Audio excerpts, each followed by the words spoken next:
Bonsoir Linda, Bonsoir ravi de Mohamed. vous retrouver. Vous allez nous parler ce soir, et oui, des gros mots. Dites-nous tout. Bah oui, savez-vous qu'au Canada, Mohamed, on a désormais le droit de dire fuck dans les médias francophones. Non mais c'est dingue. Fuck. Bah oui, parce que fuck c'est un gros mot, vous êtes d'accord avec moi? Absolument. Bah voilà, mais pas au Québec. Au Québec, le mot fuck n'est pas vulgaire, en tout cas pas lorsqu'il est employé en français. C'est le Conseil des normes de la radio-télévision qui a statué récemment après avoir reçu une plainte d'un auditeur choqué. Alors, selon ce Conseil de l'audiovisuel, le mot fuck, qui est un mot anglais à l'origine, n'a pas la même charge mentale, pas la même connotation vulgaire quand il est employé en français. Alors je sais, ça peut paraître complètement insensé, mais quand on y réfléchit, c'est pas bête. Vous savez, c'est un peu comme quand on utilise un juron qu'on a entendu dans une autre langue. Quand on le reprend dans sa propre langue, ça n'a pas le même effet. Cazzo, en italien, c'est très vulgaire. Cazzo, j'ai perdu mes clés. Ça tombe à plat.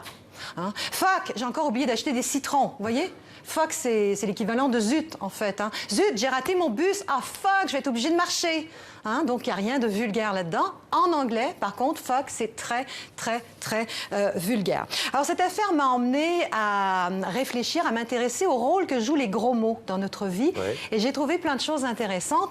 D'abord, qu'est-ce qu'un gros mot ou un juron? Eh bien, c'est une exclamation plus ou moins grossière dont on se sert pour donner une intensité à son discours. Contrairement aux injures ou aux insultes, les gros mots ne visent personne. Ce sont tout simplement des mots interdits ou tabous ou immoraux. Les anthropologues affirment que les gros mots relèvent de l'obsession primale de la population dans laquelle ils ont cours et sont donc fortement connotés culturellement. Au Québec, par exemple, les gros mots sont surtout liés à la religion, au domaine du sacré. On dit d'ailleurs qu'on sacre au Québec, hein, tabernacle, sti, calice. Tandis qu'en France, ils se rattachent le plus souvent à la sexualité, putain, bordel, enculé.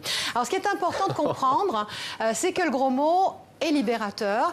Il permet de s'affranchir des tensions, des interdits, des frustrations. Attention, cependant, aux règles non dites d'utilisation. Le bon usage veut que les gros mots s'emploient dans un contexte privé ou amical. En principe, pas dans la vie sociale qui est régie par des règles de politesse, mais c'est vrai que depuis 60 ans, 70 ans environ, l'usage des jurons se répand en raison, pense-t-on, d'une culture de permissivité plus grande dans la société. Fuck ne scandalise d'ailleurs plus grand monde aujourd'hui. D'autant qu'on a récemment découvert les effets bénéfiques des gros mots. Ils agiraient comme un antidouleur, comme un antalgique. Quand on se pince les doigts dans une porte, oui, on jure spontanément. Hein, ça nous fait peut-être du bien, qui sait. Mais ce n'est pas tout.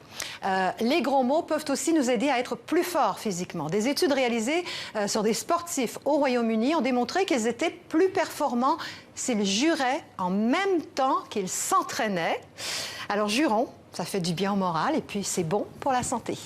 Je vais essayer lors de ma prochaine course, Linda, mais à voix basse peut-être. Non, je vous imagine sur votre vélo. Les passants vont peut-être se dire il faudrait mieux qu'il rentre à la maison, lui. C'était l'humeur de Linda. Linda Giguère, merci. À mardi, même endroit, même heure. Les mardis et les jeudis, donc l'humeur de Linda.